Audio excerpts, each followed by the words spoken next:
thank you for being here today from invisible to influential. And it is the summit that's kicking off the influence that we have for our people, our audience, our guest, you know, welcome. I just cannot say that enough. It's such a great group of people, and I'm so excited to have you here because this isn't just another summit. No, it's a movement. We want you to be part of the movement and change you're not even able to just transform yourself, but within the community and change the world around you.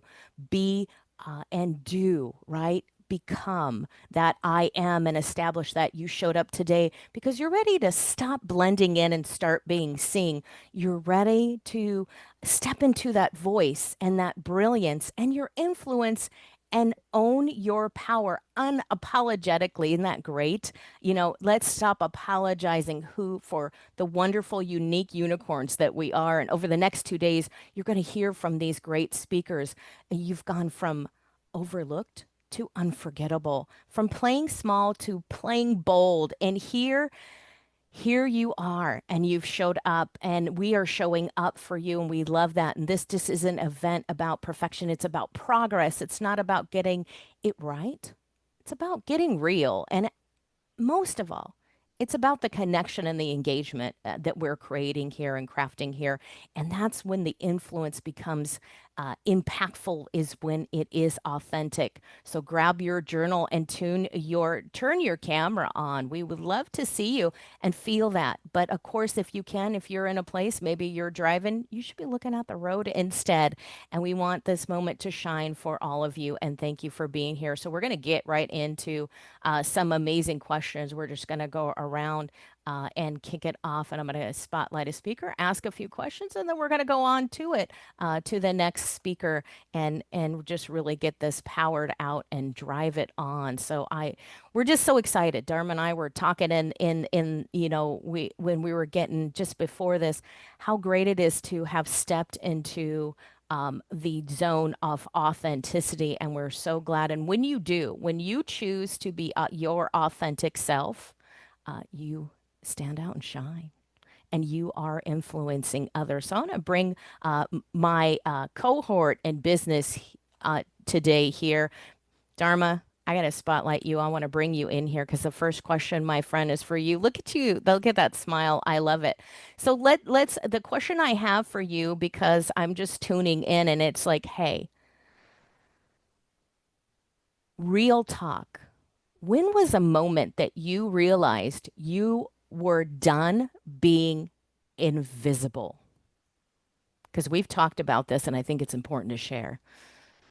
Oh, I have a few moments, but the one that really have stood out to me lately was the moment when I was having a confrontation in a leadership meeting. And I was asked the direct question, are we going to do this? And I said, no. And they all looked at each other and they were like, what do you mean? And it was about whether or not we could do something that would potentially break the law. And I said, no, you can't do that. And it was noticeable that they did not want to hear me. And I noticed the sound and the vibration behind how I said it. And that's when I knew I got to do some changes here, because the way we show up, the way we communicate, the way that no came out, it was a non-negotiable. And that's when I decided I'm not going to hide anymore. I'm going to allow people to hear my voice. You did it. You allowed people to hear your voice, and here you are standing out and shining. And thank you for that, for standing up for you. And when we stand up for ourselves, we stand up for everybody around us. Isn't that how the effect is? And I wouldn't be here today on this stage with these great speakers and this wonderful audience without you having done that. And I'm so glad that you did it because I know I went through that myself. But it's not about me, it's about everybody here. But thank you so much. And one more question since I've got you spotlighted. What's one invisible habit that kept you small, maybe longer than you'd like to really admit? Because you're so big and I've only known you for a short time and just the growth. I just love it. Just love to watch it and see it. What is the one thing that kept me small? Yeah. It is this the hardest thing for me was to learn not to please others. What if I were to stand in my full power and speak my truth, my true, authentic self, owning my insight, value, experience, everything that I've learned, and just allow myself to speak my true, authentic self and not be embarrassed about, yeah, you can see my knitted sweater show up in the background. Why should I be embarrassed about this? Owning, no, I have a crazy side. I can be completely one of my, you're going to love this. One of my clients was invited to one of my private parties, and she was, I never knew you could be this much fun. I am fun. Wendy knows that side about me. Drew found out about it, and Lindsay found out about it. Life is too short if we are trying to be too serious all the time. And that was my biggest Achilles heel, hiding my true authentic self. Huh. Okay, I make a mistake. So do you. Let's, but don't be a mirror, but be fun about it and have just this. No, don't tell me what I'm supposed to be doing. Don't show me what you want me to do. Let me be me. And I think that was the biggest change that you saw. Absolutely. Having fun, getting on the dance floor, telling jokes, being free. It's catchy. It's infectious. We want to have fun and we want to go to the party. We want to be invited to the party. But maybe if we flipped the script and said, hey, we are the party. I showed up. We can drinks on me. Let's have a good time. Put the lampshade on, right? The old the old ladies movies, right? Um, so you never know who's going to be that free spirit, and it's so fun to be around people. I did have a friend. I will say that when I was younger, and he goes to me, he goes, "I never knew you could be so much fun." That's why I dated your friend instead. I'm like, oh, hello, frigid. It's time to look at that and see, let's reframe that mindset and have fun. And honestly, coaches make so much money off our mistakes. Maybe if we realize that we're human, we would concentrate on other things besides constantly being broken. There's other fun things in the world, getting on the stage and grabbing the mic. And I'm going to bring Kimberly Crow up here because I've got a question for her and talking about grabbing the mic. And Kimberly has really been influential on my life, just having fun. If it's not fun, it's not worth doing, right? That's my motto. I love it. It's so infectious. So you have such a good time with who you are, and you're just so unapologetically you. And I'm like, oh, yeah, cool, rock on. So, Kimberly, if confidence is such a great question, because if confidence was a muscle, which you've got a lot of, what daily reps do you do to keep it strong? Oh, I think actually I think that the confidence that I got, if I have it, probably came from college, believe it or not. I went to Cal Poly San Luis Obispo, which is Go Mustangs. I love them. But their motto is learn by doing. Learn by doing, which also means learn by failing. So it gave me a very early sense of it's totally okay to screw something up and be goofballery. And not that we didn't take college seriously, but we were like, let's just try this. Oh, okay, that didn't work. That we're not going to throw it all away, but let's tweak it a little bit and try this. And then, okay, let's redo it, but try this. And I think that was really the approach that makes failure just it's just iterative. It's just a matter of figuring out like what's next. And all of the things that I have done, I've had some terrible, terrible ideas, right? and I've launched and it's been a failure and that's okay. And then you're like, okay, that didn't work. What can we do differently to do it differently next time? And I think that all of the examples of things that you've been involved with me in, Autopalooza, not the least of which, was almost an immediate success. We sold out right away. But when we delivered the first day, it was kind of a shit show. It was a disaster on the back end. We had tons of tech problems. We had people that were like, I can't get in, or it's not working, or they get in and they'd be like, but I wanted this and I didn't get it, like whatever. And we were doing so much. We were paddling like ducks underneath water, right? But we were also showing it. We were like, this is fun, and this is the first time we've ever done it. And just stick with us. It's going to be fun and amazing. And then this, like at the end of it, we sold the next one. We just had a date already, and we sold the next one. And we like incredibly sold like more than 50% of the audience. They were like, yes, I want to do this all again. Like it was super fun. So, and the next time we got better. And we didn't just throw it all away because it was a shit show, which it honestly was. Like the very first time I ever did a summit, my admin and I were literally in tears, like mascara streaking, snot crying tears at the end of the first summit. It was terrible. Everything that could go wrong did go wrong.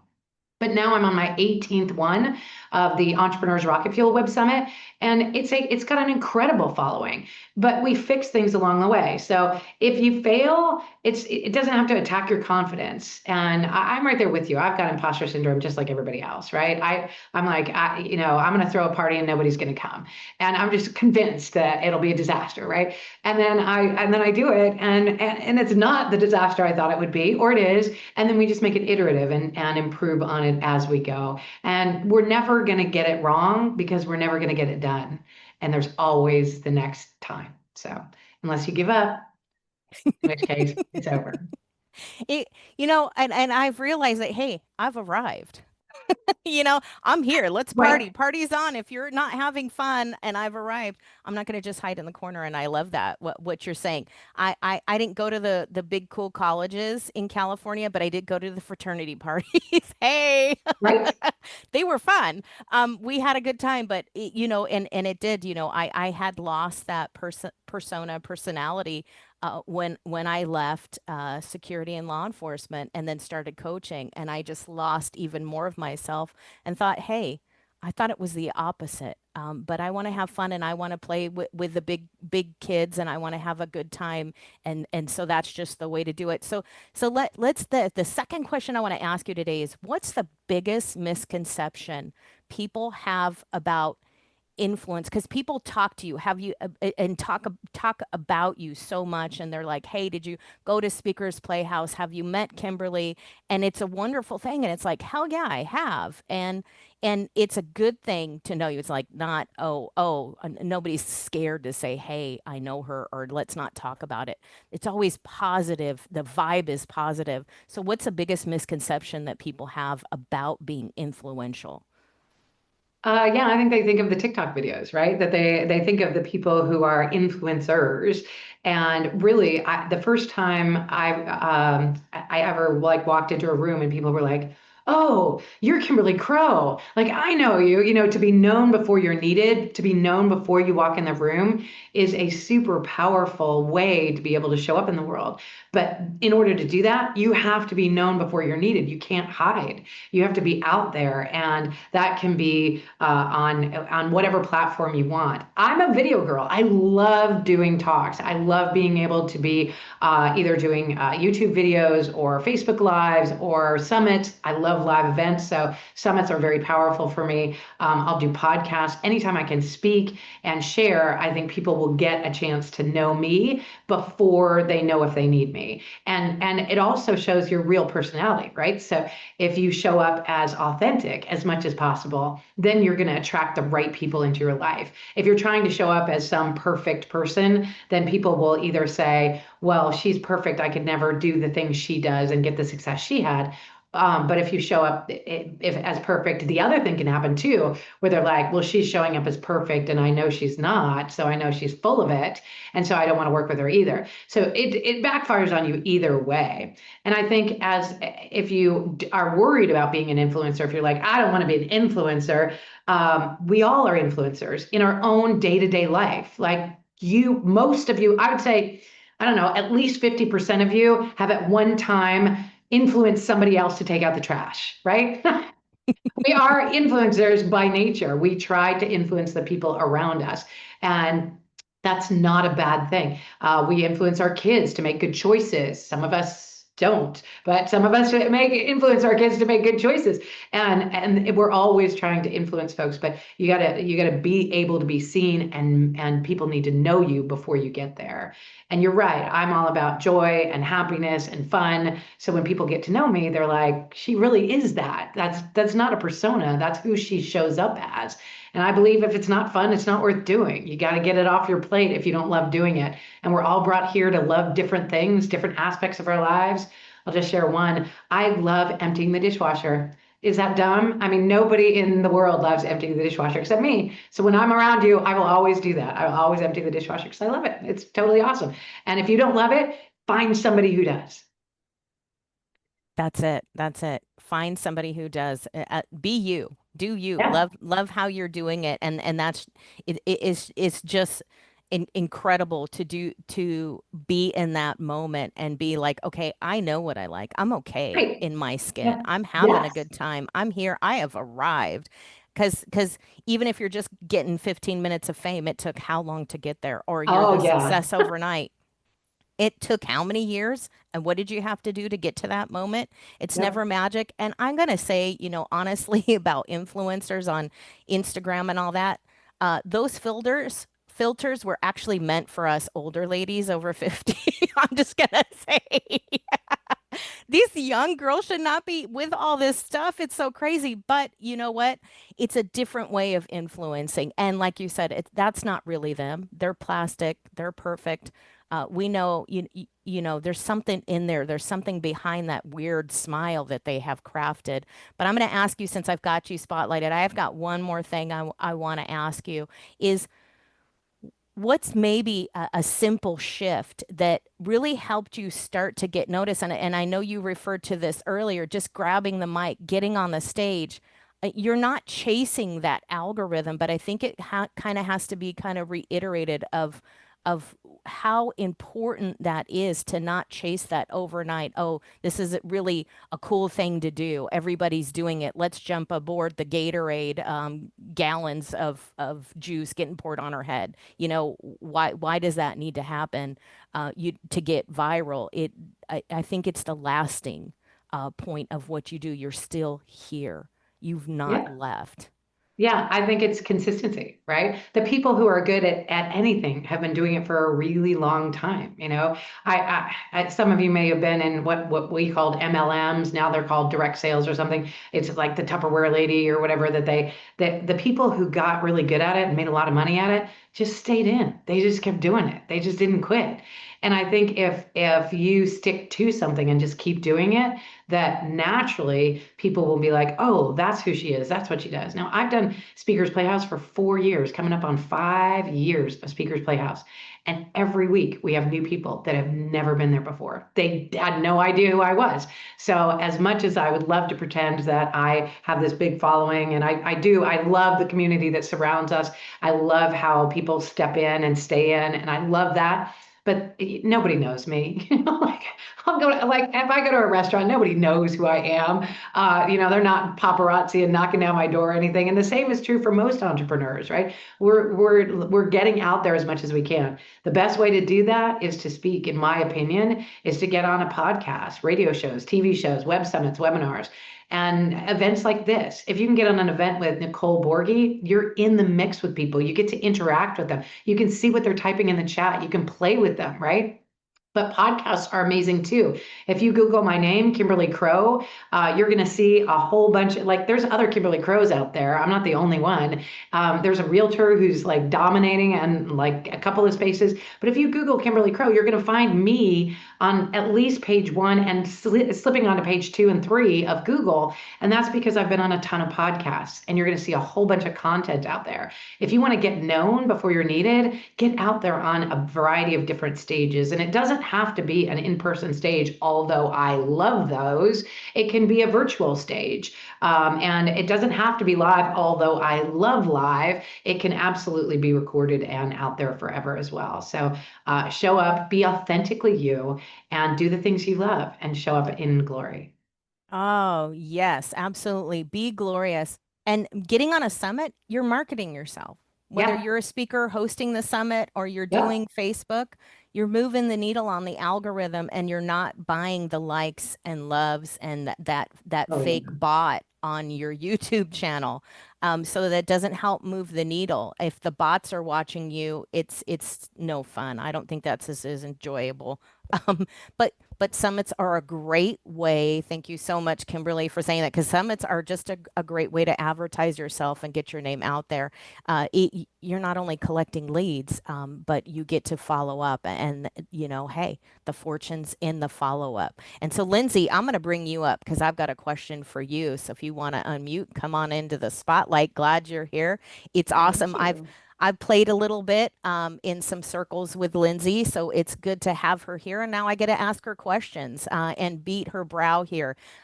So Lindsay, for you, what's the visibility, without the burnout or feeling like you're constantly performing in a monkey suit? Do you have to dress up as a fuzzy to get noticed? Do you feel that you have to perform, or I think you just show up authentically? Yeah, I love this question because, well, of course, my background comes from using AI to help with that. So instead of the burnout, instead of the monkey suit, instead of the dancing on TikTok, which I do not do, when the days that I don't necessarily feel ready to show, I have my AI clone who can show up for me. And so that is a really, really big piece of what I do. And I found that it changes how I act in terms of not authentically. Who I am is who I am. You will never get anything different from that, but it just means that I can do it from my bed if I'm not feeling super motivated to do it. And so I think the big part of that is showing up even when you don't necessarily feel like it, but also providing people the energy that I want to receive. And so that's a big part for me, is that it's really, people have said to me, oh, but AI, is not real, or AI, doesn't really show who you are. But I put the energy out into that. So, today I talked about the Matrix. Yesterday I talked about, horror movies, and I'm putting that energy out there. And so for me, that's really what I love to teach. And that's really how I live my life. And so, yeah, it's just been really fun to kind of share that with people, because they're stepping into their own power, and they're creating their own, empowerment videos, images, whatever. And then I find when they step in their real life too, whether it's on a summit or somewhere else, they're so much more themselves that they ever were before, because the AI was actually able to help them pull them out of their shell. And so it's been really fun to watch. Yeah, that's so true because yeah, let the bots do their thing. And just be ingenious and creative. Now you're opening more space for you, right? I don't know about Yeah. the furry suits. I'm going to pass it up. I did work in Las Vegas, so I saw people do a lot of things that they probably shouldn't have been doing, at least outside their room. Um, you don't have to do that open. And some of these people just wanted the attention. So yeah, they're a bit, some people camera shy and some people just wanted the attention to, hey, get their 15 minutes of fame. That's just not the way to do it, especially pranking people. But there's a fun way to do it and be you and letting that come in, right? So letting the bots take over the little part of the business that nobody wants to do for hours and hours and hours because it gets tedious, and you lose time. I don't know. It's such a time suck to put your content together and schedule it. Oh, boring. But I still like doing it. Those are the weird things I like to do, be part of that. But the second question I've got for you is everyone talks about personal branding. But what does the branding mean to you when you're out somewhere speaking, like on a stage like this, and you're showing up as yourself? It's not just the cute little logo that we all have. It's more than that, the persona. Yeah, I mean, I think with branding, it encompasses everything from, of course, colors and logos and all of those wonderful things, but it also has to encompass you as your personality. And it's funny, I just recently rebranded my entire business, and I was sitting there with my branding expert, and she's asking me all these questions, and my name is legit Lindsay Hack, which is hilarious because I've had multiple people ask me. I happen to marry into a hack family, and so my branding expert turned around and she's like, "Why are we not using your name? It is literally something people talk about all the time, hacking this, hacking that."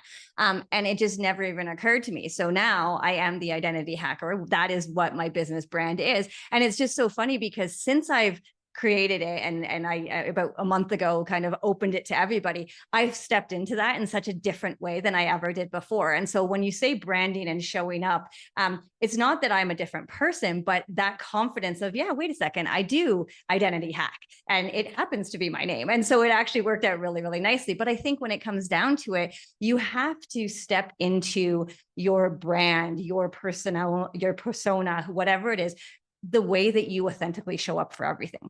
And I say that, and I know you said it a few times, and authenticity is kind of thrown around like as like buzzwords or whatever. But for me, it's such a powerful thing. I want to be that person that when you meet me here on a summit online, or whether you meet me out on the streets, I live in Mexico. So you've come to Mexico, you visited me, you're like, oh my gosh, you're the same person. And I'm like, exactly. My brand, my persona, my personality is the exact same no matter what. And I think that's such a big thing because I mean, I know Kimberly was talking about, when people don't know you, but then they get to know you from because, people are talking about you in the rooms that you're not in, et cetera. Like, I want somebody to be like, oh, you're exactly what I thought you were going to be like. And that to me is like a win, because I think when it comes to your brand, when it comes to your person, your persona, your personality, how you show up online is really how I want to show up in real life as well. And I think that's the big thing. Now, I live in Mexico, so I don't do a lot of in-person things, not anymore. I've been here 8 years, and I had done it the first few years, but I always want to be that person. And that's my brand, my identity hacker. That's my name, Lindsay Hack. And then that's who I am when it comes to any of the other things that go on. So show up who you are, what you are, and then your brand continues to follow along with you. Absolutely. Show up and shine, show up and shout Mhm. out, rock it out, right? So, I mean, yeah, because hack is great. I mean, what a cool thing. And it's like, hey, biohack your best life, right? Or hack the matrix and all that stuff, and having fun getting in the matrix, putting the cool glasses on and the trench coat and having that different identity. And that's part of the matrix, right? That's part of the world Mhm. we live in. Is moving on, and we get to do that with virtual reality. We get to change in those different dimensions, and virtual reality, when you even look at that, and the cool thing, and I've hosted events in there for confronting domestic violence, and also some networking in there. And the cool thing is you can come in like a panda bear, or Spatial has these little bubbles you can put, so you can put your face in there, and instead of the squares on Zoom. What's cool about that is even science and Silicon Valley, where I'm from, is showing that there's different dimensionalities. It's not just our different beings, our different personas, our different hats that we put on and that we wear, and we can do that by turning on the camera. What's really awful and boring is when you think someone's cool and you go to their home and you see them in person and they're just like boring. They want to just sit on the couch and binge Netflix or eat their popcorn, or they just have no personality. It's all like the 5 seconds of their Instagram reel, right? So we're meeting people in a different way, but we can travel and we can see each other. It doesn't negate being there in live in person, because if you have a virtual event, it's great marketing and value to talk about your live event, which is great. So I've got one more question for you, and I love what you're doing to just keep that creativity and be you, and using that, owning who you are.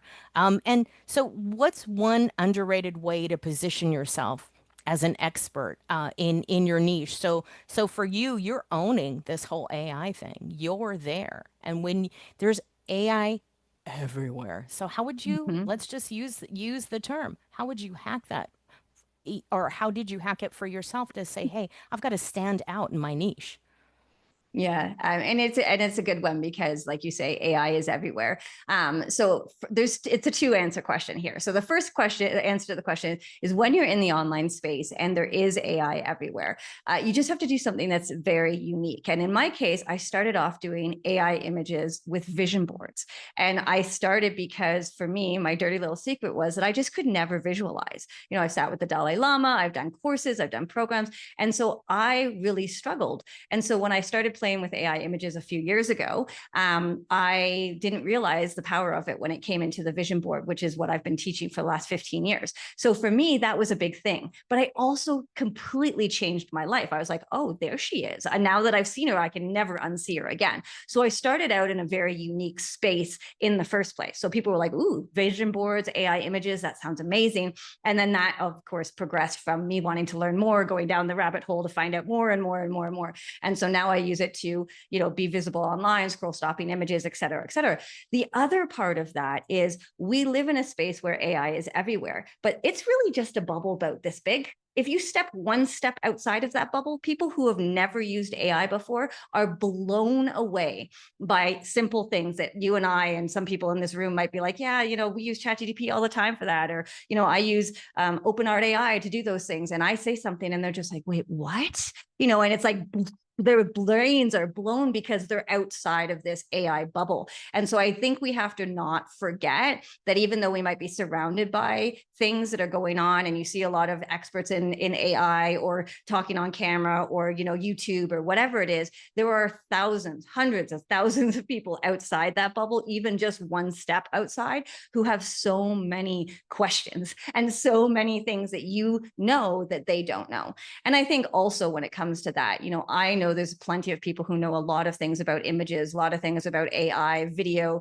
things that I can learn from them. And then I hope that they can learn from me. So I'm a huge believer in collaborations. I'm working with a client right now, and he's teaching me about AI music. I didn't know anything about AI music, and I'm able to teach him about how to make AI music videos. And so we're collaborating on that. And I think that's the other best thing about anything when you're in an environment or in a collaboration, and you get to reach out to other people and learn from them as well as they get to learn from you. How awesome that it has that creativity component to it. And it's about damn time that Silicon Valley moved forward, because I was born there. We're talking the 7-foot fax machine that you had to call hello, the green and white paper that spun around. My brother and his family were the Big Bang Theory before that happened. They just used to blow up things. We would make rockets and do stupid stuff. But the technology and like Third Eye Spies was there at Stanford, and Marcel Vogel with his crystals, and now you've got portals opening up and CERN and all this cool stuff finally coming together, and we're using it in our business so we can have even more fun and discover more cool stuff. So I'm going to I want to bring in Brendan right now and ask him a couple questions. Hello, it's great to see you. Good morning. Have you here. Thanks for being here. So Pleasure to be here. awesome. So what does being influential feel like? Not look like, but feel like for you when you're influencing your crowd? Yeah, so I think influence means a lot of different things to different people. So for me personally, and I'm going to share a little bit about this on the talk later today, like when I realized I could have a change for myself, and then be able to implement that change in others. So I'm just change my view. There we go. It's really fulfilling. So I started more in like the health and wellness side, and then eventually through that coaching, I transitioned that to more like business systems, tools, and automation. And I think being influential is like, hey, let me just share something personally that I've experienced, and can I help maybe guide along that path? Can I share the wins? Can I share a lot of the downfalls? And then when you watch somebody, it's like, look, hey, I've gone through this, do it this way, don't do it this way. And whatever your zone of genius is, you get to influence somebody's projected growth, whatever that looks like for them. If it's health, wealth, relationships, it's like pick your zone of genius, be able to share your message to the masses, and then to watch somebody take that, implement what you've learned through your trials, your tribulations, whatever that is. For me, I find that personally fulfilling. And I think the reason why we're all on here is we're coaches in some form or fashion. We love to, share, be thought leaders. And we go through our own struggles. And you can take that message, you can turn it to your message, and be able to say, like, look, I would love to help you get from here to here. It's really cool. And then I think probably the most fulfilling thing, Nicole, is when you have somebody that just leaves an amazing testimony of like, thank you so much for sharing that. That by itself if I could, and this was my intention for today, I said, if I could come on and just change at least one life, then I've done my job. And if it happens to impact more individuals than that, then that's awesome. That, you know what, that's so true. And you know, I love the one person, but I want to challenge people to up that. A learning from working in a different way of the tragedy and trauma, one to one, throwing people out, getting into fights. But I got paid for that. I'm not talking about when I was a child. I used to do it for fun in security and law enforcement, and Mhm. working with confronting domestic violence. I want to say that I think it's changing millions. I think if we change more than one life and we start to change the community, this is really what, for me, influence is about, is changing a community. Because if somebody moves from a bad environment and they go into a good environment, if we want to help and change the world, we have to change it on a larger scale. So we see that trauma every day. But I love that. You know, you do, when you're doing something and you're shining and you're out there and you hear that testimony and somebody just, it just like, wow, cool. I'm doing the right thing. I am Mhm. influencing someone today. That's so amazing. I got up and I turned the camera on for a reason. So that is so great. So let me ask you this next question. How do you balance the authenticity with strategy in your business messaging, to just really make it stand out and be you? Yeah, I think here's what I'll say. I think starting with the end in mind is so critical and so important, right? So, whenever we're getting our message out there, what do we want that to look like? And part of, when I enjoy working with individuals, it's like, all right, like, let's just paint that picture, not just over the next 6 months. Let's just say the next year, 5 years, 10 years. What do you want that message to be? How do you want to show up? Who do you want to do it for? And then be able to say, awesome, cool. I've got my projections. This is how I show up. These are the events that I play in.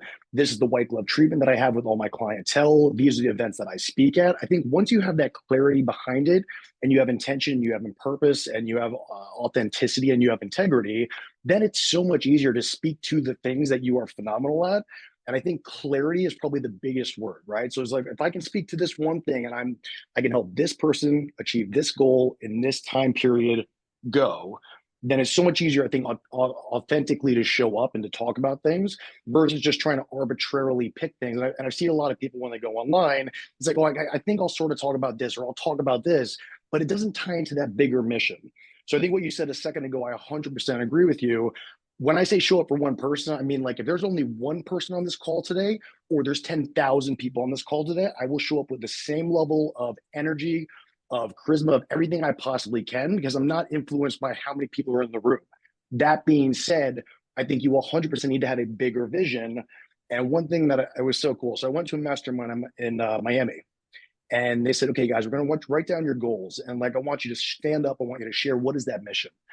And initially I wrote this number, Nicole, down, maybe like 5,000. I said, okay, in the next, like, X number of years, I want to do that. And he's like, dude, sit down for 2 seconds. I need you to put an extra zero or two behind that. And then I want you to stand up and I want you to say it again. Mm. And so when I did that, I said, I want to help 50,000 people to achieve this by XYZ time. My heart stopped and I was like, oh my God, I have something so much bigger now that I have to go towards. And this was probably my lightning bolt moment.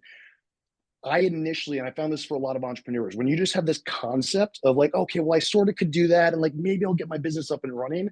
The second that you set this mission, this vision, this expectation of this is what I need to do, now there's this fire behind you that I think pushes you forward. And it causes you to show up in a way where every single moment I'm not on stage, every moment I'm not talking to somebody, every moment I'm not sharing the gifts that I have. There's so many people that are less off because I haven't shared my message with them. And I think we all basically get that chance to do that same exact opportunity, whatever your skill set is. And if that's showing up on YouTube, awesome. If that's doing blog posts, awesome. If that's doing awesome AI pictures and vision boards, awesome. I say just pick your thing and then don't be scared, but set a vision that is big, that excites you, that's a little nerve wracking. And I think it's so much easier to just get in the zone and be like, cool, I'm going to go out there, I'm going to crush it today.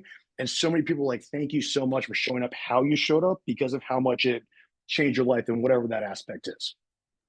I love that. I love that. You know, you showed up. You show up for yourself. You show up for even that one person.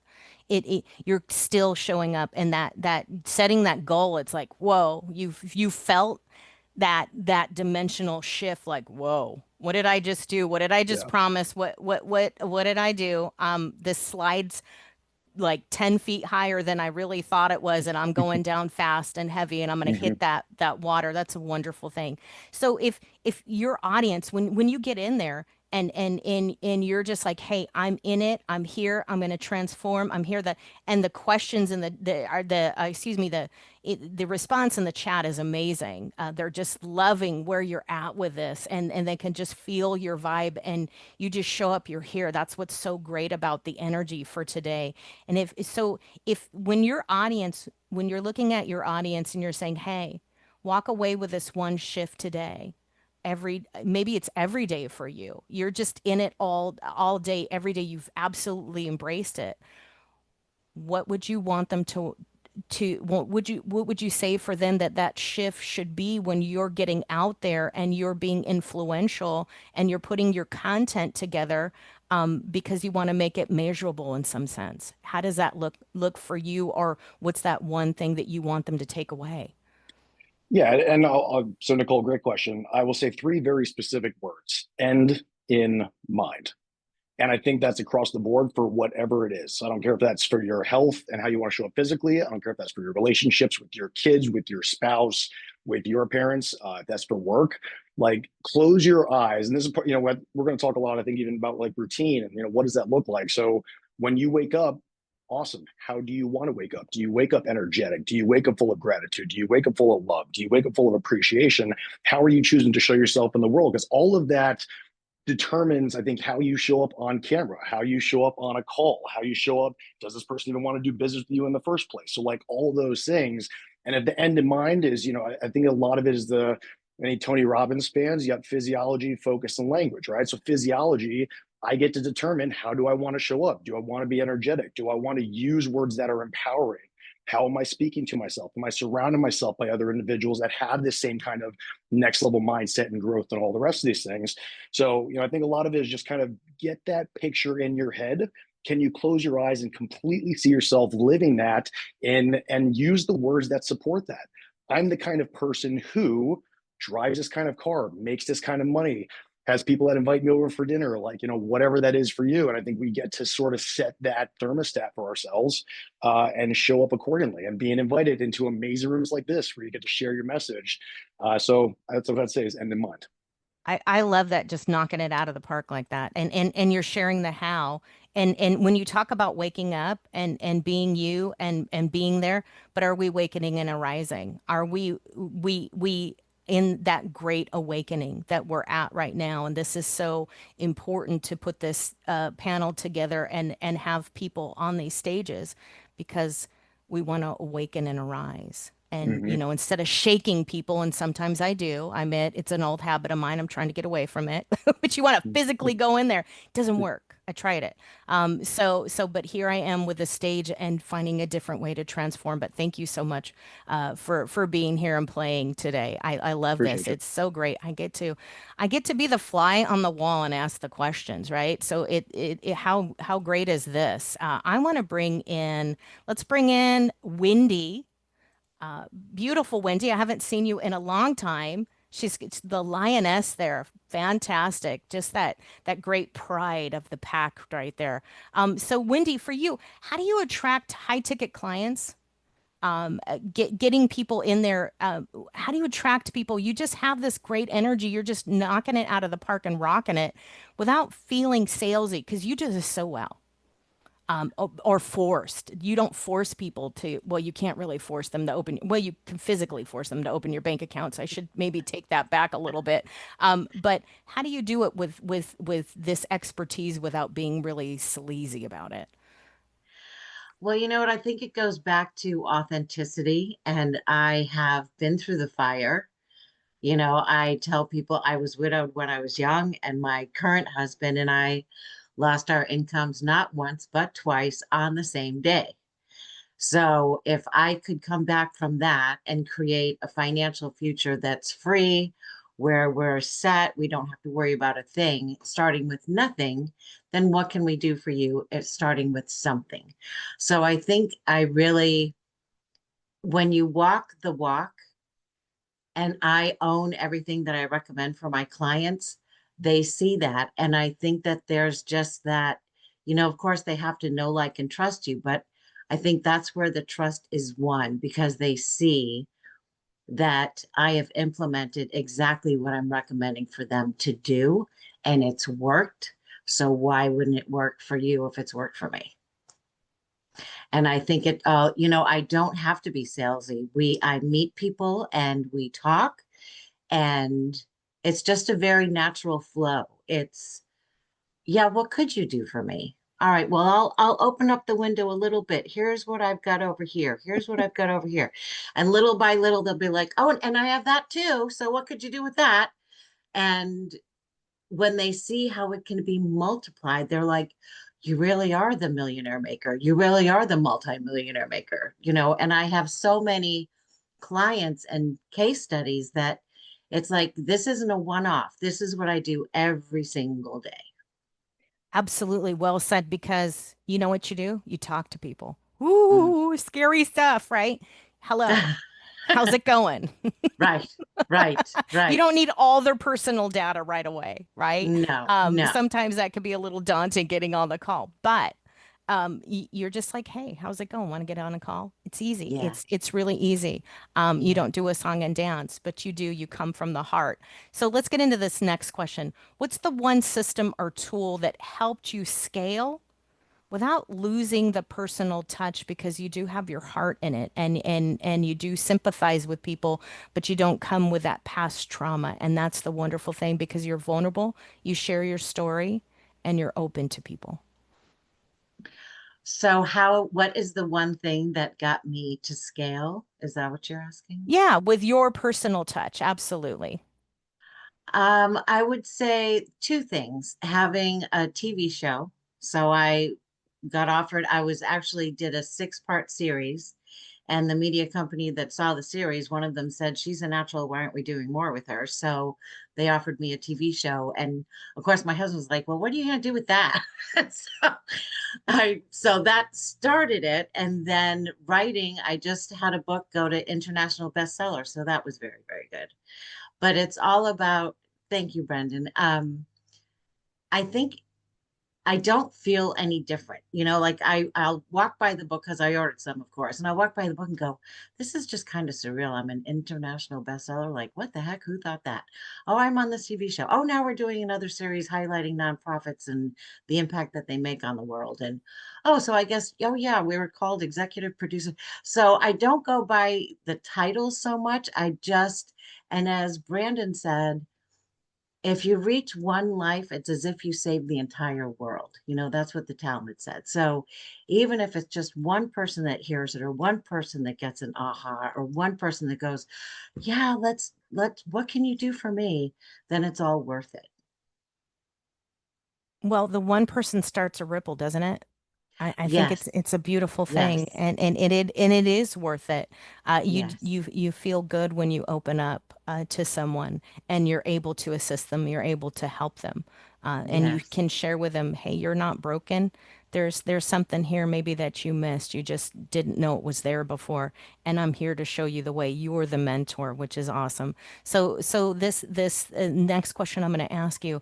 So if you could go back maybe and whisper a piece of business advice to your invisible self before you became this influential person that you are now by showing up and standing out and shining, what would you say to that invisible you? What kind of advice would you give? Mm. Well, I have a story that I wrote because my husband died when he was only 24 in a motorcycle accident, right? And I wrote a letter from my then 3-year-old daughter's eyes, as seen through her eyes. And in that, I say that if I had one do-over in life, it would have been to have the financial protection in place that we did not have. And that would have affected everything in our lives. because he left behind a $1.6 million economic hole, but we only had $20,000 with which to fill it. So that's my only regret, I would say, my only do-over, which is what gives me such a passion for what I do, because I've already learned the hard way so that other people don't have to. So if I can spare people that pain, I'm all about that. I That's my love that. one, that's my one bit of advice. Oh, And yeah. it's more personal advice, but it affects every area. You know, it affected everything in our lives. And it's too early in the morning for me to start getting teary-eyed. So I don't want to be Debbie Downer over here, but, but It's not, the it's a one good thing, thing. you know. It's a So good. I've turned my pain into my purpose. I And I love I when like people that. do that, when we turn our mess into our message. And so that's what I'm about. Yeah. Yeah. It's a beautiful thing, and it's just you, like you said, your mess into your message, Mm, but yeah, sharing and impacting lives with that. And when you share your message, you're not bringing that, you're not holding that trauma. And that's something that we get tasked with when we hold events for the nonprofit for confronting domestic violence is like, hey, we want you to share your message in a healthy manner, in a good way, where you're yeah, going to impact and allow people to give them the moment. Maybe I can change and I can transform, because we can't transform them. They have to take that ownership. But right. people won't hear you if you're on your soapbox banging your drum Oh and you're God, in no. survivor mode, right?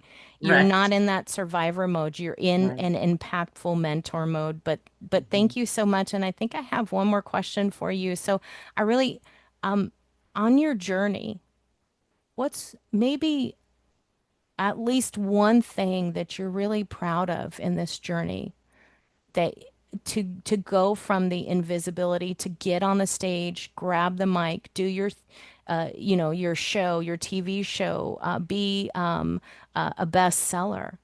Now you're influential. So what are you proud of mostly with this? Hmm.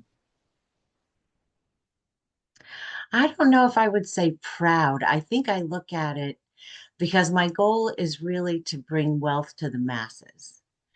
And it's people are very funny when it comes to money. So they think it's difficult, they think it's hard, they think they're going to be judged, they don't think they've done enough, they coulda, shoulda, woulda.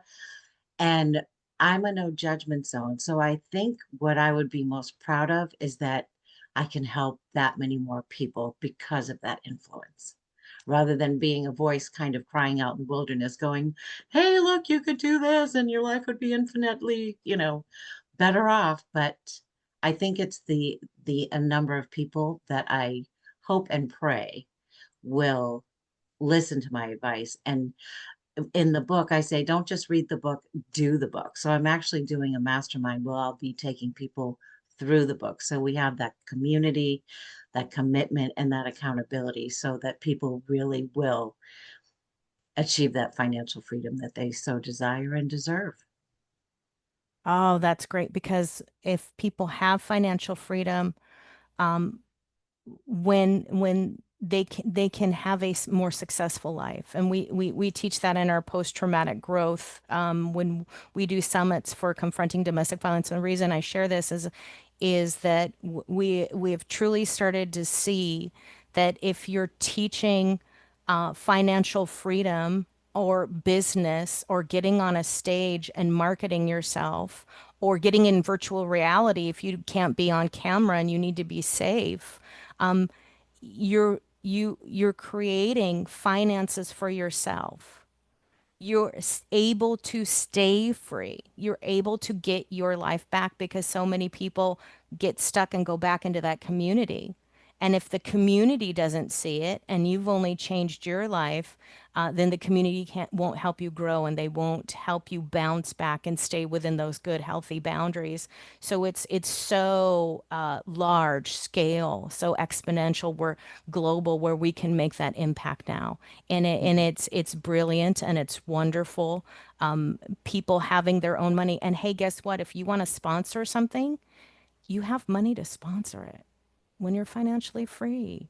You want to Yes. help people. It's hard to find sponsors, but if a percentage of what you're doing goes to sponsor stuff, it could be to puppies and kittens, it could be to a nonprofit, or even it could be you have a goal to have something better for yourself, a home, I don't know, a Birkin bag, a Gucci bag, whatever you want. Whatever your goal is in life, if you're financially free, you can celebrate and buy yourself something. And so that's great. Well, I love that you brought that up because I always tell people if you think, well, I don't need multiple millions of dollars, what am I going to do with that? It's like, do some good in the world. I love that you stand up for domestic violence. I have been there, done that, and I actually have a talk called Mr. Right is better than Mr. Right now. Okay, so I do talk about that, but I have a heart for fighting sex trafficking. So I became aware of that back in 2006. So 10% or more, because we live by the 10-10-80 rule. You give 10, you save 10, you live on 80. So 10% or more of everything that I make goes to fight sex trafficking. So that's like a, Love it. a two-edged benefit, I guess you would say, not a two-edged sword, but not only if you work with me, your life will be better, but somebody else's life will be better as well. How awesome. How awesome. And we can support the causes we want to support. So Yeah. if you want to make a change, you get to take that back and you get to control what you're supporting and something that you truly believe in instead of somebody Mhm. telling you what to do. So great boundaries. Love that. And I'm going to bring Drew up, but I am going to just mention something. I just want to mention something really quick. You guys know that the chat is for supporting the speakers and the group. If you have a question, put it in there. We're not here networking right now. It's really just to support one another. So thank you so much. And Drew, I want to bring you up. We have kind of moved in the same circle, and I liked your energy, and it was like, hey, yeah, having Drew come on the stage because of what you're supporting. So the question I want to ask you really is if influence, maybe if it was a soundtrack for you, if it was something musical, what would be the theme for you that you'd want people to be more passionate and think about and be comfortable with, just kind of getting their groove on or dancing around, something that would make people happy? Oh, I remember in high school when Steve Winwood came out with the song "Back in the High Life Again," and that was when I would sign for people. I would do it. It used to seem to me that my life ran on too fast, and I had to take things slowly just to make the good parts last. And for me, that would be my soundtrack because for a long part of my life, I worked on autopilot. Life is linear until it's not, right? We're told that if you do things in a straight line, A plus B plus C, D is going to happen. I did all the right things, right? I went to high school, went to college, got married, had kids, and everything's supposed to be right until it's not. That external circumstance comes in the way, and I end up with in a 9 month span 6 years ago, a divorce, fired from my last hospital job. Son had suicidal ideations, and my dad all of a sudden got unexpectedly sick and passed away. 9 months, and I'm thinking, wait, I did everything right, and this happened, right? And so my soundtrack really would be about coming back from living too fast and slowing down and realize that you're not promised tomorrow and you have to live for today. Don't be depressed about the past. It doesn't define your future. And don't be scared of the future. It doesn't define you. And I'd say that would be my longer answer to a short question. I like that. Yeah. Slow, you know what? Live life and have fun. That is what is important. And if we're working our business and not celebrating us or the people around us, then we're not having fun. What are we ultimately working on? What are we working for? And doing the right thing, and you can get in a mindset. I've been there, done that, bought the t-shirt. Hey, no good deed goes unpunished. I might as well just go into a life of crime. But I didn't want to go to jail because I have worked in the jail, so I wasn't cool with that. And I wasn't a third striker, so I wasn't going to go down in flames either. But yeah, a little too many movies. But anyway, I did live in California, so that kind of gets in your head. But that's really to say that, hey, when you paint this picture, you decided to change. You decided to transform and be where you needed to be because you're here with us today. And I love that. So let me ask you this next question. What's something that you would like the audience today to know about that will make them share with them something maybe that you have done Mhm. that made you more comfortable being visible and influential and coming on camera and showing up for yourself, for people you work with, and for us today? Yeah, it's a good question. I always talk to people about choosing to write your own story instead of letting others write it for you. If we sit on the sideline, our story is going to be written for us, and odds are it's not going to be our bio. It's not going to be the truth. And so knowing that my story is going to be written, I'm going to choose to write my own story. And so I would really suggest that you start standing up for yourself, self-advocating, and I think that's going to be powerful for a lot of people. But it is scary. So I see you got to do it scared. Yeah, absolutely. Just do it in that Mhm. moment Yeah. and get out of that trap of continuously being scared. And part of that's learning how. And I think that's what we're here to do today. I know that we are Mhm. is to share that how. How did we do it? How did we strive? How did we conquer? And those good old documentaries, right, on the Biography Channel or the A&E channel Mhm. about the life of somebody else because like you said, somebody else is going to tell your story. Mhm. And we know that history's changed, stories have changed. We're in the Mandela effect all the time. Like, hey, that wasn't that way yesterday. When did Mhm. that change? And so if we become that influence as you did, now you're that authority. You can tell people, and it's imprinted forever on the digital space. It's never going away. You can Mhm. mix it in, tell your story in a chat GPT. It will be in there forever. So you get Mhm. a chance to change that. So my next question for you is really is what role has your storytelling and your establishing your credibility to grab the mic and get on the stage? How is that storytelling played in building your influence and connecting with your clients and growing your business? I see myself more as a mentor than a coach because somebody had mentioned before about walking through the fire yourself. I mean, I've been through it and still going through it. I mean, I don't believe there's such thing as being an expert. We're always learning, right? And we always can slip. And the key that when you slip, catch it quicker than you used to. Each time you slip, catch it a little quicker and don't let it last as long as it had the previous time. And so for me, I mean, I'm looking at my legacy, and I remember my son Matthew, my oldest, who happens to have autism spectrum disorder. He actually recounted a lot of stuff from his youth that I hadn't thought of, and he said to me he didn't see me as a role model until very recently because he didn't think I ever took myself seriously. I'd work 12, 13, 14 hours at the hospital and come home and think I'd, had a good day at the office. And then he said, Dad, when you were home, you weren't home. And that hit me. And so I think that you need to know who you are all the time and be that person. And, it's sometimes it's a challenge to be who you are because if you are someone who cares about what other people think of you, that people pleasing thing can be so dangerous. And, Yeah, you can get stuck in that, yeah. pleasing everybody else but yourself. But if you don't please yourself, then other people can't be necessarily pleased by you Hmm. almost because you're not vibing in the energy that needs to attract and transform. But thank you so much for playing along today. It is important. You want to be there for other people, but the right other people. Hmm. And if you're people pleasing clients and business and bosses and all that, are you pleasing the family, making that family happy? Or other people that you need to, especially yourself. So thank you so much for playing today. I think I got one more question for everybody. I'm just going to go around and we're just going to do a quick one anyway. Whoop, something happened. What happened? I did not mean to. I think I accidentally hit the wrong button here.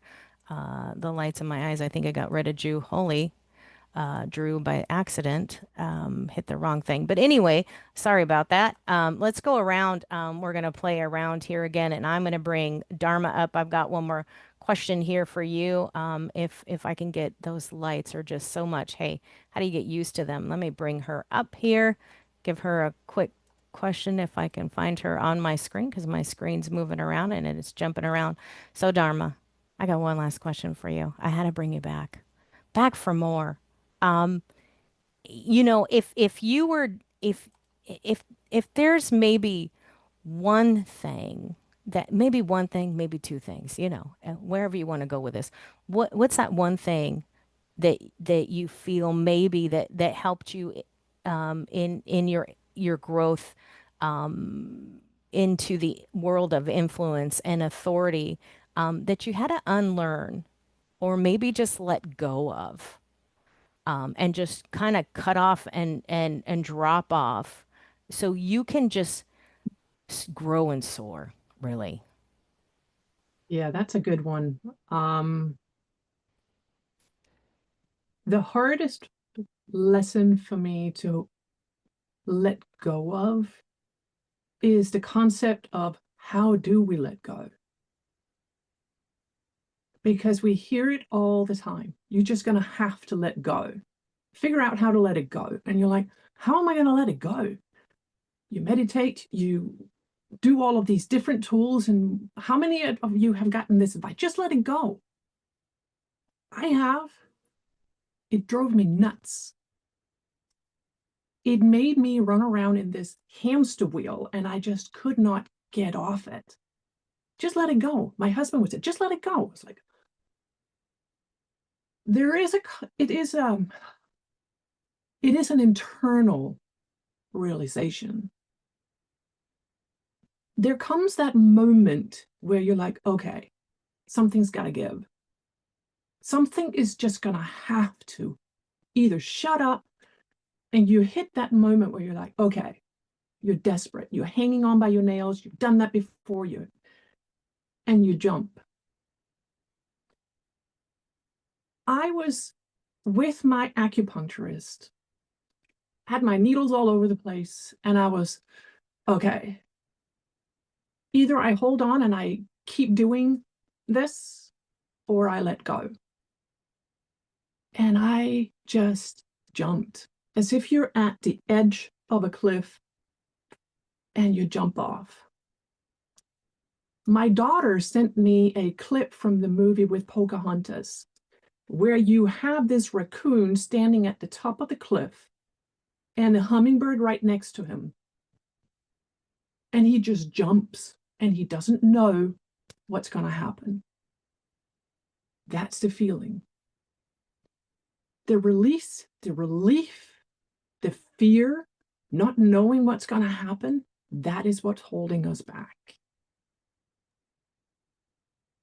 But when you jump, life gets all of a sudden so much easier. It was the biggest moment of release of the tension holding me back. If you have the visual of a rubber band that's being tied around your shoulders and you try to jump forward and it keeps pulling you back, and you just kind of, no, and you let it go. Find that visual in your mind and just cut it off, let it go, and jump. I guarantee you're going to land on your feet. I love I that. know you don't trust it, but you will.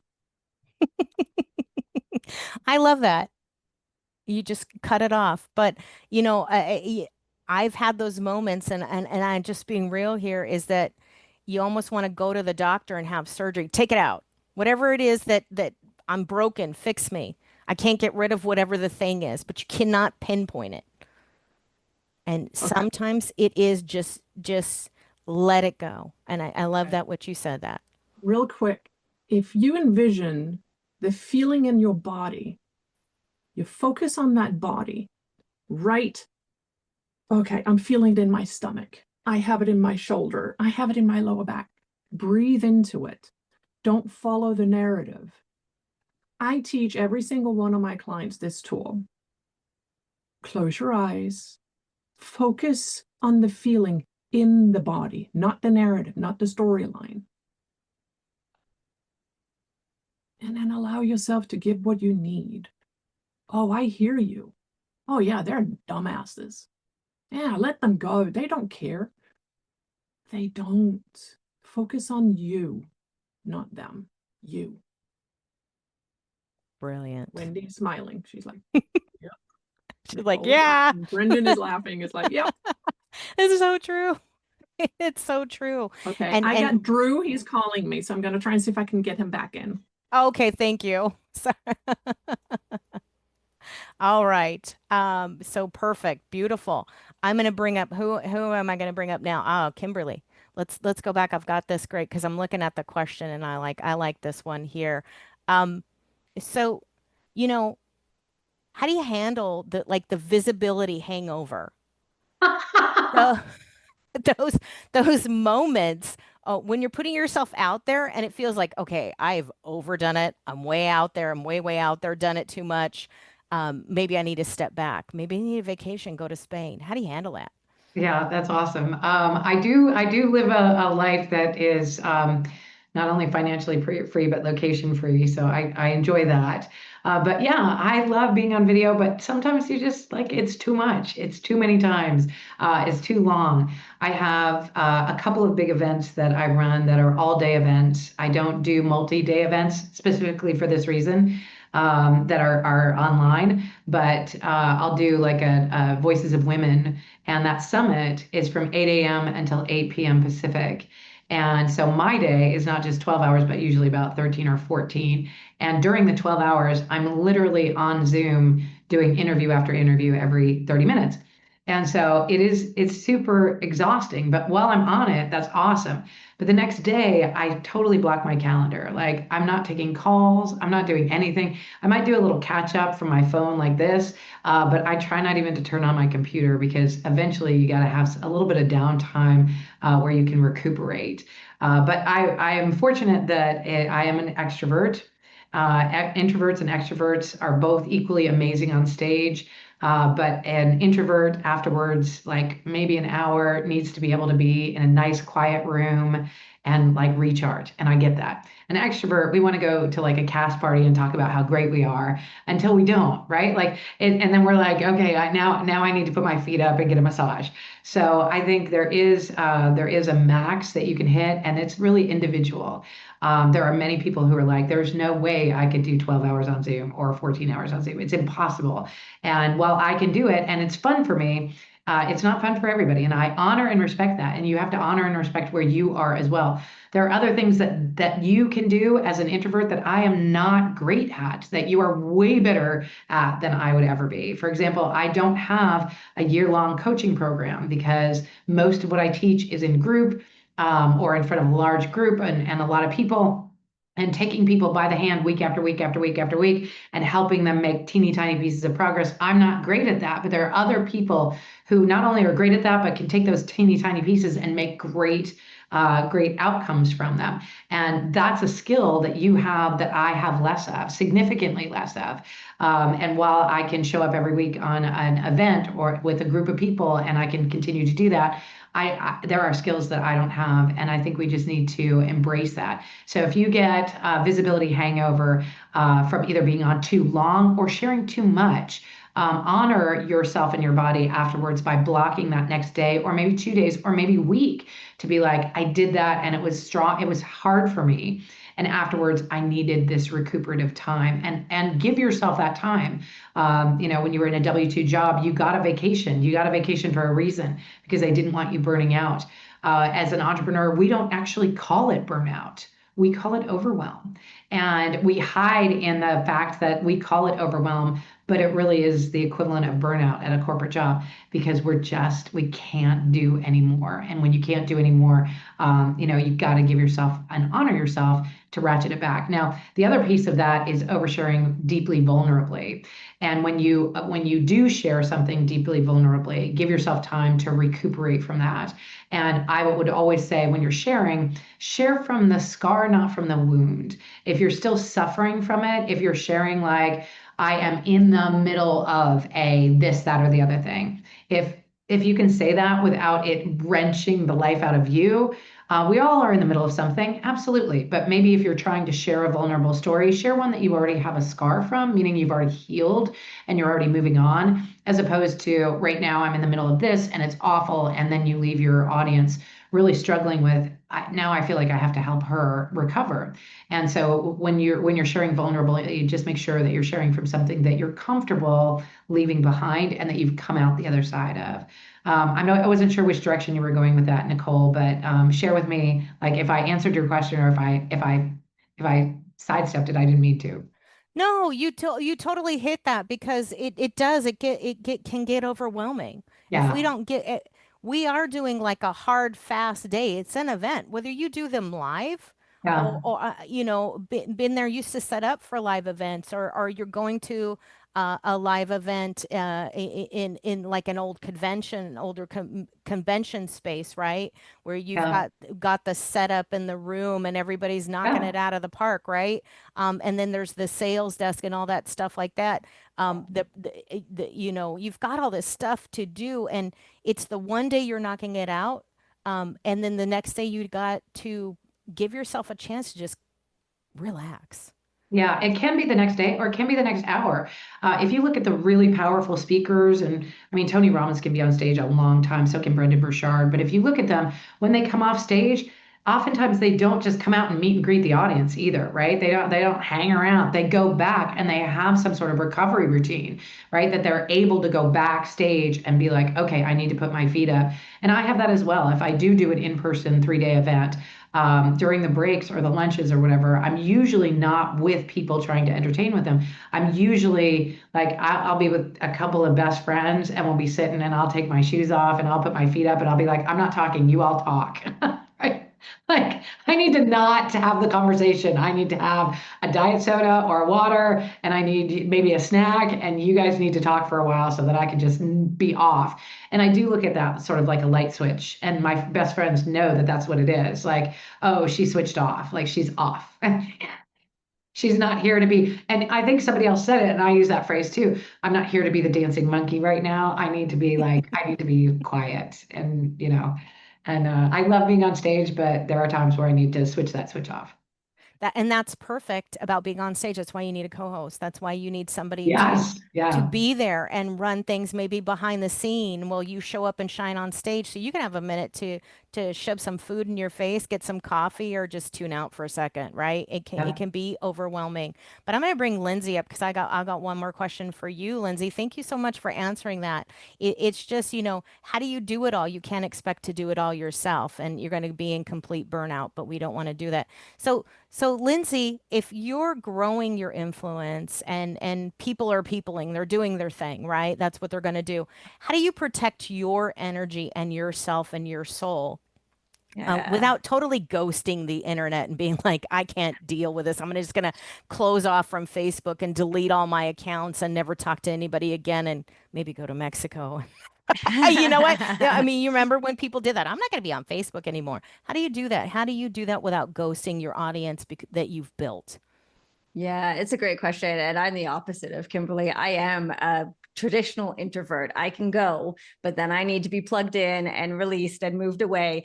And so it's putting those boundaries up. When I have done in-person events, it was like, I need my own space. I need downtime in the schedule. I need to make sure that when it becomes, time to turn back on again, I've been able to, recharge my battery. On the online space, that's really hard. I joke with, in general, I have location freedom. I live in Mexico, but guess what? That also means that I can work anywhere, anytime. And sometimes that that means I work all the time. And so you have to put those boundaries in place. Otherwise, as you say, you're going to close everything off and shut everything down. So for me, those boundaries are very specific to my family. I have 2 teenage daughters.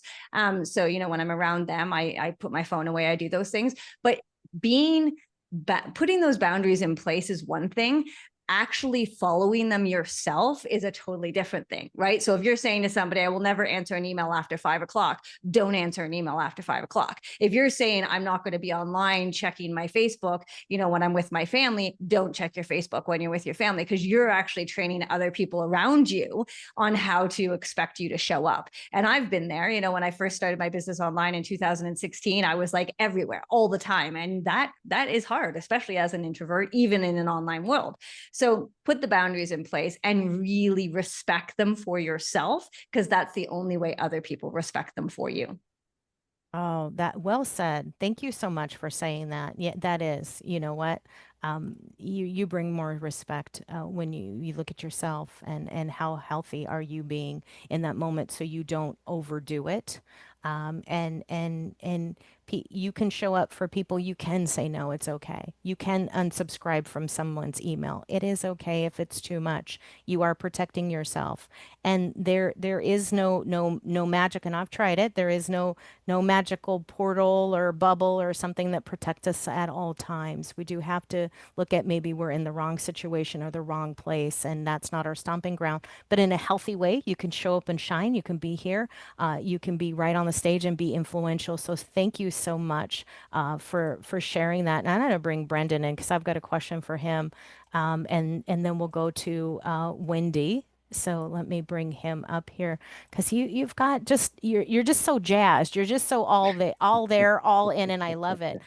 So every if we're looking at it honestly, and it's like that oh crap, oh shit moment, right? When you realized you're charging, you need to rise up, and it's no longer a hobby for you in business, but you still want it to be something, your business to still be fun, right? How do you charge that back up where you're like tomorrow you're just like, oh my gosh, it was too much. But where did that adjustment get? I guess what I'm saying is when it's constantly fun and it constantly is worth doing, you're having a good time with it. So I'll start off with a quote that I heard. I think it was Les Brown. He said, anything that's worth doing is worth doing badly at first until you get it. And then obviously it starts to become more fun after that. So I cashed in my 401 about 10 years ago, and I learned a lot of things the hard way of don't do this, do this. And I think just over time, the whole reason I did it is I used to work. So I had a skill set, which I loved, which was systems, operations, just making things work. But it was more following along the path of what my mom had done. So she had been in the C-suite. So like that was just kind of my projected goal. So it was, get into operations and then move up. And I remember sitting in this like shoulder high cubicle and I'm tapping my foot on the desk and I'm watching the clock count down. And as I'm sitting there, I'm staring at the computer. I'm like, and I'm sure you guys have felt this, that you are so meant for something more in some form or fashion. And it's like every moment that I sit here, I could be doing this. And I painted that picture in my head. And eventually, scariest and best thing I ever did, I walked into my boss's office and said, Teresa, thank you so much. I'm putting in my 90-day notice. Now, I had really no idea what that was going to look like. I was like, burn the boats, we'll figure it out after. And hands down, the best thing I ever did. Every single day since then, on the days that were high, awesome. And on the days that low and they sucked, and I had so many opportunities where people like, and even guys that I got close to, they're like, Brendan, why are you putting yourself through this hell? Come and sell cars. We can get you like, you make it 6 figures a year, blah, blah, blah. And there was all this promise of something that was short term. And I knew for a fact that if I had gone back and I had done that, and I did not keep figuring this out until I freaking got it, I was going to be so upset at myself. And every day, sure, financially, I think a lot of us have done this in the past. We say, okay, I'm going to stick with something because I know that it's safe, but it wasn't fulfilling. And I had that opportunity so many times. So I think for me, it was listening to enough people that I had respected, Jim Rohn, Tony Robbins, like the list goes on, of just keep doing it and look at anyone that eventually has gotten to where you want to be. And if you look at their their roadmap, you look at their tracks to success, a lot of them went down this really like narrow, steep road of just trials, tribulations, heartache, crush, bankruptcy, you name it. but eventually they got there because I think somebody mentioned it before, it's consistency. And if you do it and you do it and you do it and you do it, you're not starting from scratch, you're starting from experience. So I think for me, if anyone's a Simon Sinek fan, start with why.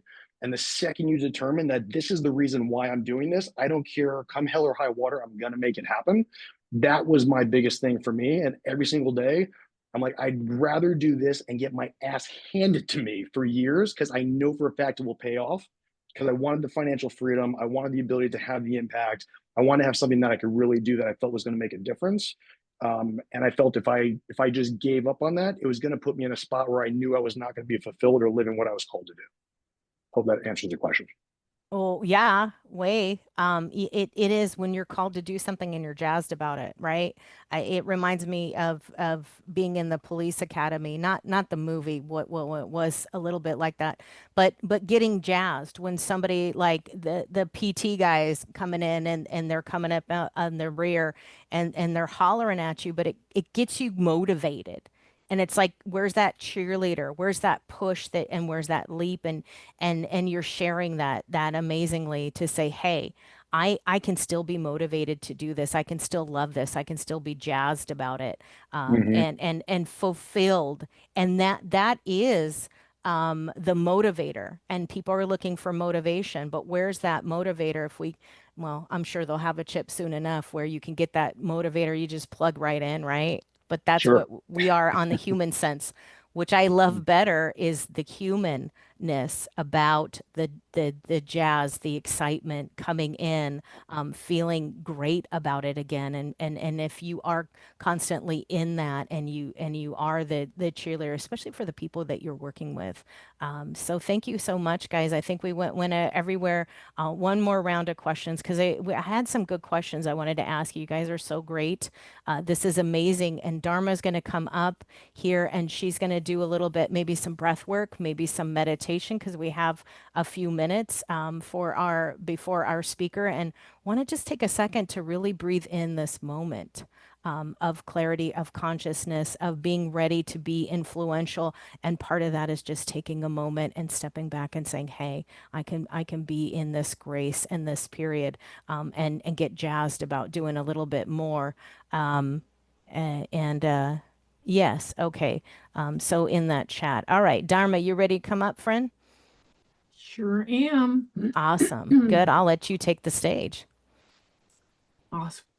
So, how many of you have been in a situation where you're like, okay, I need to show up real, authentically, and you are stressed out, tongue-tied, maybe even really nervous?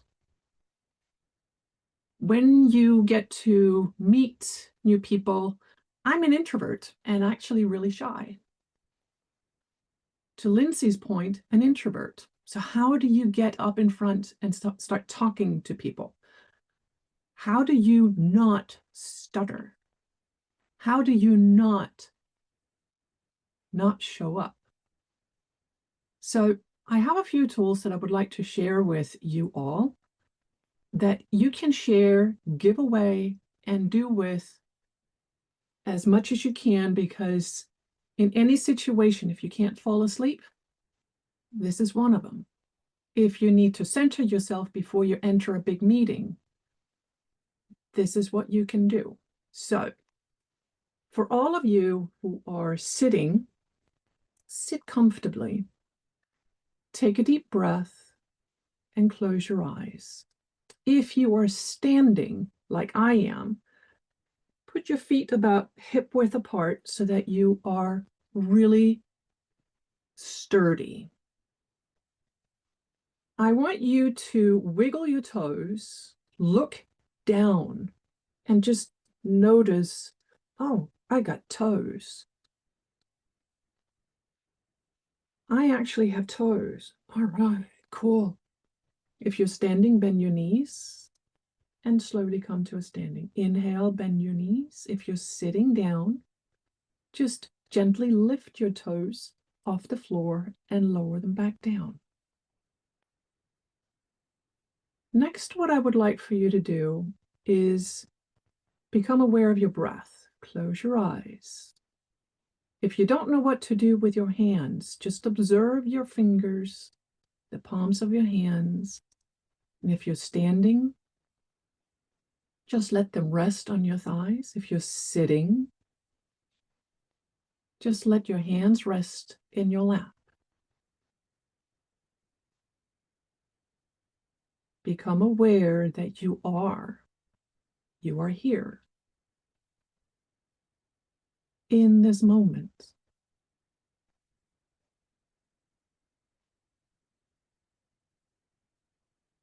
Inhale for 4 seconds. Hold the breath for 4 seconds.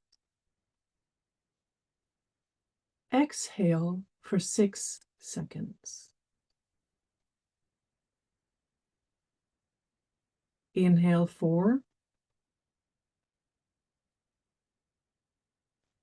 Hold 4. Exhale 6.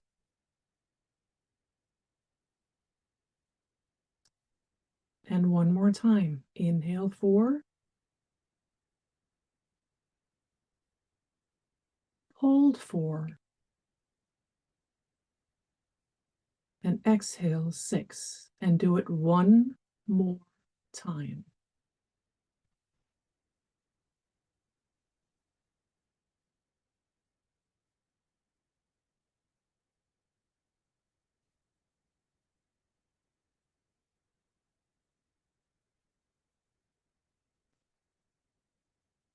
And now just take a moment and notice what shifted.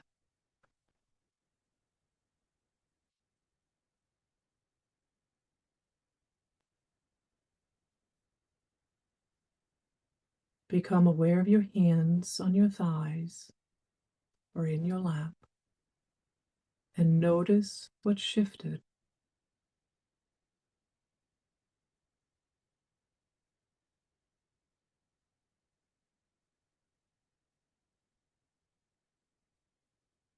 Take a deep breath